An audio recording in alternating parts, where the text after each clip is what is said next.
Dear students, अभी जो आपका 11th एंड 12th साइंस का जो न्यू सिलेबस इम्प्लीमेंट हुआ है उसी के मद्देनजर रखते हुए सब वीडियोस हम अपलोड कर रहे हैं। ठीक है, तो आप ध्यान से सब देखना और सभी वीडियो आप देखोगे तो आपको लगेगा कि नहीं, हमें फिजिक्स में सब कुछ समझ में आ रहा है। इतनी डिटेलिंग से हम ये सब वीडियो डिस्कस करने वाले हैं।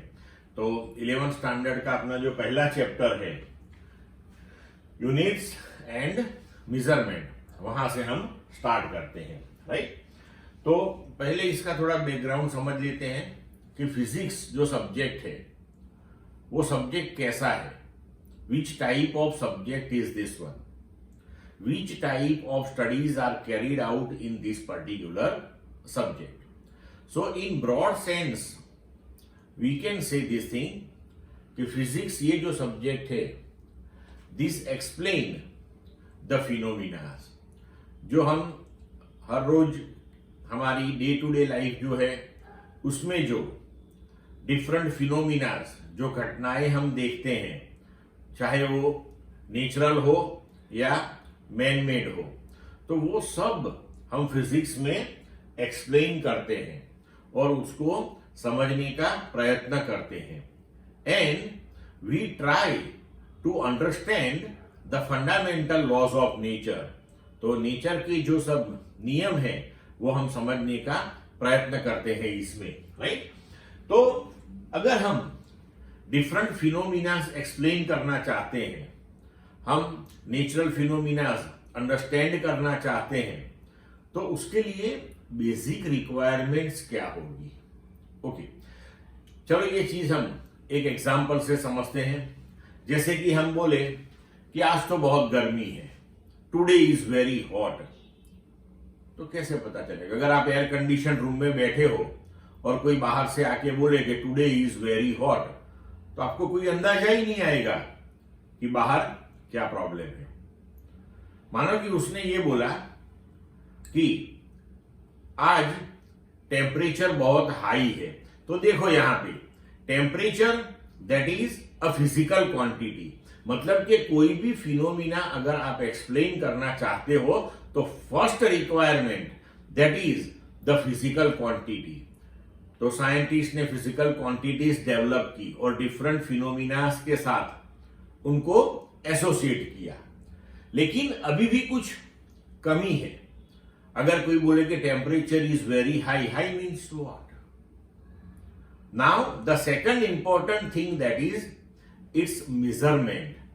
हमें वो फिजिकल क्वांटिटी का मेजरमेंट लेना पड़े, तो physical quantity is required, it's measurement is required. चलो स्टेटमेंट चेंज करते हैं कि आज टेम्परेचर 40 अबाउट है, लेकिन क्या 40 मीन्स क्या? तो अब रिक्वायरमेंट आएगी यूनिट की। तो अगर हम ये स्टेटमेंट ऐसे रिप्रेजेंट करें कि आज टेम्परेचर अप्रोक्सीमेटली 40 डिग्री सेल्सियस है, तो एयर कंडीशन रूम में बैठ के भी आप समझ जाओगे कि बाहर कितनी गर्मी होगी। So basic requirements to explain any phenomena are physical quantities, their measurements and their units. So first requirement to explain any phenomena, so we have to associate a physical quantity with that phenomena. Then after we have to take measurement of that physical quantity, उसका मापन करना होगा। फिर हमें वो measurement proper unit के साथ represent करना पड़ेगा। Then and then only you can understand और you can explain the particular phenomena. तो अभी यूनिट मतलब क्या? तो किसी भी फिजिकल क्वांटिटी हम ले लें, so the standard measure of that physical quantity that is called its unit. तो ये ध्यान में रखना आप। अभी हम कहते हैं कि कोई भी फिनोमिना एक्सप्लेन करने के लिए हमें फिजिकल क्वांटिटीज की जरूरत पड़ेगी, तो दिमाग में ये सोच आएगी कि thousands of phenomena are there. So thousands of physical quantities we have to develop. We have to develop the methods for their measurements, and we have to define their units. No need for that. हमें एक minimum number of physical quantities तैयार करनी है, जिसको बोलते हैं fundamental और base physical quantities. तो set of limited number of physical quantities for expressing all the physical quantities are called fundamental और बेस फिजिकल क्वांटिटीज. मतलब कि हमें एक set limited number of physical quantities का तैयार करना है, और फिर इस फिजिकल क्वांटिटीज का यूज करके आप बाकी सब फिजिकल क्वांटिटीज को एक्सप्लेन कर सकते हो, रिप्रेजेंट कर सकते हो. तो ये जो सेट है limited number of physical quantities का, उसे हम बोलेंगे फंडामेंटल और base physical quantities. Now unit, तो हमने बोला standard measurement of any physical quantity that is called unit. तो किसी भी फिजिकल क्वांटिटी हम ले लेता, मानो कि हमने ले लिया डिस्टेंस, तो डिस्टेंस का स्टैंडर्ड मेजर क्या है? तो हम बोलते हैं कि भाई 1 मीटर. तो जो मीटर है उसको हम उसका यूनिट बोलते हैं, राइट. तो इस तरीके से द यूनिट ऑफ फंडामेंटल और base physical quantities are called fundamental और बेस यूनिट. मतलब कि ये जो फंडामेंटल क्वांटिटीज हमने डिसाइड की, उसके जितने यूनिट हमने डिफाइन किए उसको हम फंडामेंटल यूनिट्स बोलेंगे. Clear? Now derived physical quantities and derived units. So the physical quantities defined by the combination of fundamental or base physical quantities are called derived physical quantities, and the units defined using base units are called derived units. अगर हम इसको एक example से समझे तो आपको ज्यादा पता चलेगा. किसी हम लिखते हैं वेलोसिटी, तो जो वेलोसिटी है तो उसको हम डिफाइन करते हैं velocity that is distance upon time. मतलब कि ये दो फिजिकल क्वांटिटी वो हम फंडामेंटल फिजिकल क्वांटिटी गिनते हैं, उनका कॉम्बिनेशन किया और उनके कॉम्बिनेशन से हमने डिफाइन किया वेलोसिटी. मतलब कि वेलोसिटी बन जाएगा डिराइव्ड फिजिकल क्वांटिटी. तो यहां पे डिस्टेंस का यूनिट हम लेते हैं मीटर, टाइम का यूनिट लेते हैं सेकंड. तो मीटर अपॉन सेकंड ये जो नया यूनिट बनेगा वो हो जाएगा हमारा वेलोसिटी का यूनिट, और उसे बोलेंगे हम डिराइव्ड यूनिट. इस तरीके से सब तैयार होता है. ठीक है. Now system of units.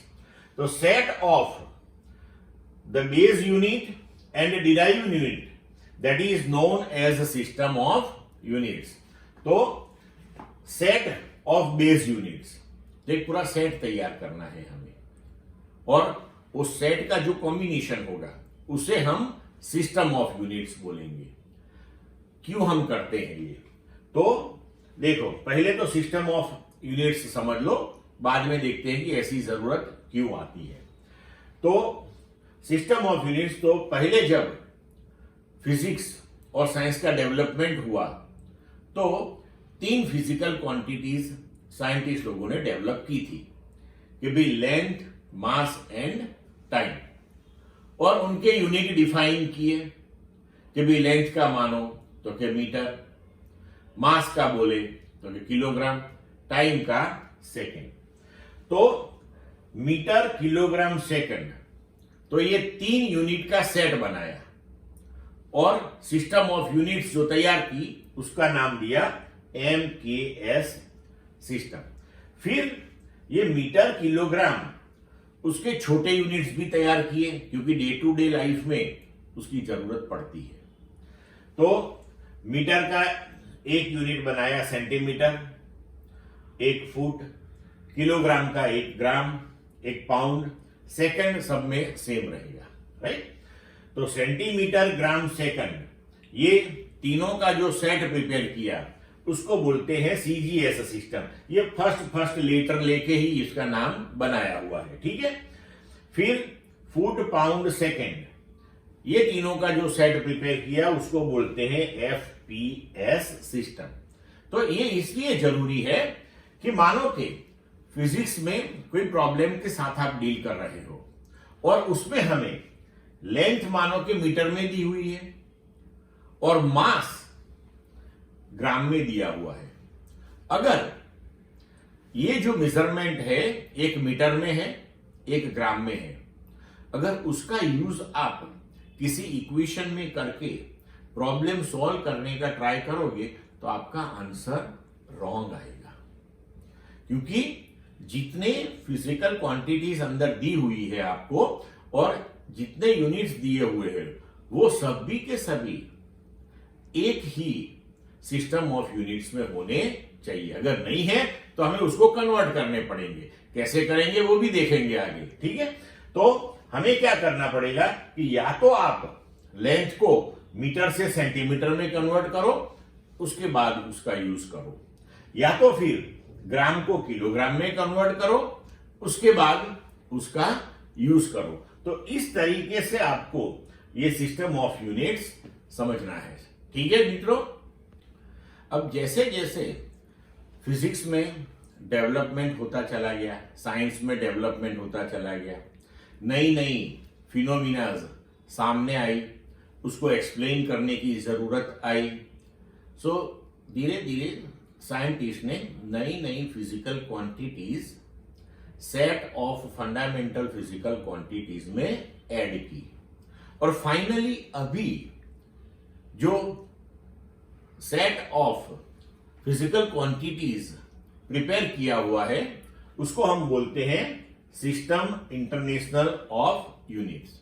तो इसमें 7 physical quantities fundamental physical quantities के तौर पे इंक्लूड की गई है इसके अंदर और उसके 7 यूनिट्स डिफाइन किए हैं। तो कौन कौन सी है ये फिजिकल क्वांटिटीज और क्या उसके यूनिट है? तो सिस्टम इंटरनेशनल ऑफ यूनिट्स, उसको शॉर्ट में एसआई सिस्टम भी बोलते हैं। तो बेस क्वांटिटीज और फंडामेंटल क्वांटिटीज जो इसमें इंक्लूड की है वो है length, mass, time, electric current, thermodynamic temperature, amount of substance and luminous intensity. और इसके 7 यूनिट डिफाइन किए हुए हैं।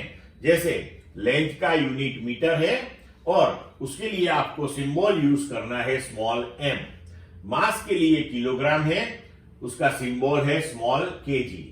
टाइम के लिए second, small s।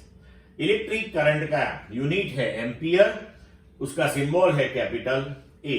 Thermodynamic temperature, उसका यूनिट है kelvin, symbol capital K। Amount of substance, उसका यूनिट है मोल, सिंबल है MOL। ल्यूमिनस इंटेंसिटी, कैंडेला, उसका यूनिट है स्मॉल CD। तो ये हुआ अपना सिस्टम इंटरनेशनल। क्लियर? अभी फिजिक्स में कुछ ऐसी फिजिकल क्वांटिटीज भी है कि जिसको फंडामेंटल फिजिकल क्वांटिटीज के लिस्ट में भी नहीं रखा जाता एंड डिराइव्ड फिजिकल क्वांटिटीज के लिस्ट में भी नहीं रखा जाता। उसको बोलते हैं सप्लीमेंट्री फिजिकल क्वांटिटीज। तो ऐसी फिजिकल क्वांटिटीज है फिजिक्स में जिसमें से हमें सिर्फ यहां पे 2 फिजिकल क्वांटिटीज डिस्कस करनी है। एक है प्लेन एंगल। तो प्लेन एंगल उसको डिफाइन करते हैं कि ratio of length of an arc to the radius r। तो मानो कि ds ये अपनी आर्क है, तो वो आर्क r रेडियस वाले सर्कल पे है, तो उसने जो सेंटर पे जो एंगल सबटेंड किया है उसको बोलते हैं प्लेन एंगल।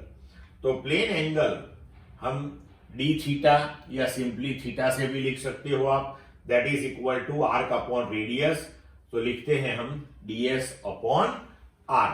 और उसका यूनिट जो है उसको बोलते हैं रेडियन और उसका सिंबल है RAD। तो 1 रेडियन किसको बोलते हैं? तो वो डेफिनेशन आप इक्वेशन से बना सकते हो कि आर्क जिसकी लेंथ रेडियस जितनी ही है उसने अपने सेंटर पे जो एंगल सबटेंड किया उसे हम बोलते हैं एक रेडियन। ठीक है, आगे उसको डिटेल में भी थोड़ा डिस्कस करेंगे। दूसरी फिजिकल क्वांटिटी है सॉलिड एंगल। तो सॉलिड एंगल जो है वो 3 डायमेंशनल एंगल है। तो उसकी डेफिनेशन हम देते हैं कि solid angle is defined as the ratio of the intercepted area of the spherical surface described about the apex O as the centre to the square of its radius R। तो solid angle d omega that is equal to area dA upon radius square, so dA upon r square। तो ये 3 dimensional angle हुआ। ये जो area है ये पूरे area ने यहां सेंटर पे जो एंगल सबटेंड किया। सी, इसको हम एग्जांपल से भी समझ सकते हैं। आप जो कॉर्न आइसक्रीम खाते हो तो कॉर्न आइसक्रीम जो है उसका जो अंदर का एंगल है वो 3 डायमेंशनल एंगल है, और कॉर्न आइसक्रीम के ऊपर जो सरफेस है उसको हम सरफेस डीए बोल दें। तो उसने जो अंदर सेंटर पे मींस उसे हम बोलते हैं एपेक्स O। तो वहां पे जो एंगल कॉन के अंदर जो सबटेंड किया है उसको हम बोलते हैं सॉलिड एंगल। उसका यूनिट है टी रेडियन एंड उसका सिंबल है SR।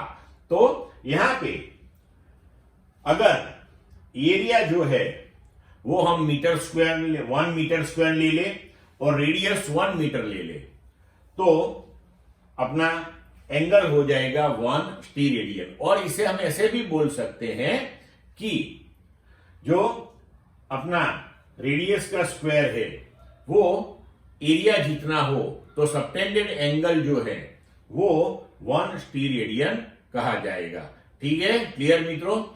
यहां पे दोस्तों आपको एक चीज याद रखनी है कि ये दोनों सप्लीमेंट्री फिजिकल क्वांटिटीज है, वो डायमेंशन लेस फिजिकल क्वांटिटी है। अभी ये डायमेंशंस क्या है वो सब हम बाद में देखेंगे। अभी देखो यहां पे हमने प्लेन एंगल का यूनिट लिया रेडियन। ये सॉलिड एंगल वो इतना यूज में आपको नहीं आएगा, राइट? वो फर्दर स्टडी में यूज में आएगा। तो यहां पे जो हमने प्लेन एंगल का यूनिट डिफाइन किया रेडियन, इसका मतलब ये हुआ कि जब भी एंगल की वैल्यू आपको दी हुई है, मान लो कि वो डिग्री में भी देंगे, मिनट में भी देंगे, सेकंड में भी देंगे या डायरेक्ट रेडियन में देंगे, बट अगर रेडियन में डायरेक्टली नहीं दी है तो हमें कंपलसरी डिग्री, मिनट और सेकंड कुछ भी दिया हो उसको रेडियन में कन्वर्ट करना पड़ेगा, क्योंकि radian is associated with SI units. Clear? So अब देखो कि ये अपना सर्कल है, तो सर्कल के सेंटर पे जो एंगल सबटेंड होता है दैट इज 360 डिग्री, उसे हम 2 पाई रेडियन कहते हैं। मतलब कि 360/2 दैट इज पाई रेडियन, और we can say 180 degree that is pi radian. अभी ये जो रिलेशन सी पाई उसको हमें याद रखना होगा, और उसी को यूज करके यूनिटरी मेथड से हम सब कन्वर्जन कर सकते हैं। चलो 180 degree that is pi radian, तो 1 degree that is how much? So हम लिख सकते हैं कि 1 डिग्री दैट इज π/180 रेडियन, और पाई दैट इज 3.14। अगर इसको हम सॉल्व करें तो 1 degree that is 1.745 into 10⁻⁻² radian हो गया। अभी हम जानते हैं कि 1 degree that is 60 minute, so 1 degree that is 60 minute, so we can write that is equal to 1.745 into 10⁻² radian. Then 1 minute that is how much radian? तो अब इसको हम 60 से डिवाइड करेंगे So 1 minute, that is 1.745 into 10 raised to minus 2 divided by 60. तो 1 minute, that is 2.91 into 10 raised to minus 4 radian. ये minute के लिए हम उसके ऊपर एक डैश रखते हैं, ये सिंबल है उसका, जैसे डिग्री का यहाँ पे जीरो जैसा सिंबल लगाते हैं. अभी 1 minute that is equal to 60 second. तो 1 minute that is 60 second. So we can say that is equal to 2.91 into 10 raise to minus 4 radian. Then 1 second that is how much. Second के लिए हम 2 dash करते हैं इसके ऊपर. तो 1 second that is 2.91 into 10 raised to minus 4 divided by 60. तो इसका आंसर आएगा 1 second that is 4.85 into 10 raised to minus 6 radian. So इस तरीके से आपको अगर एंगल कभी भी डिग्री, मिनट, सेकंड में दिया है तो आपको उसको हमेशा रेडियन में कन्वर्ट करना है और उसके बाद उसकी वैल्यूज आपको इक्वेशन में वो अगर अपीयर होते हैं तो उसमें सब्स्टिट्यूट करनी है. And then only you will get the perfect correct answer of your problem. Clear student?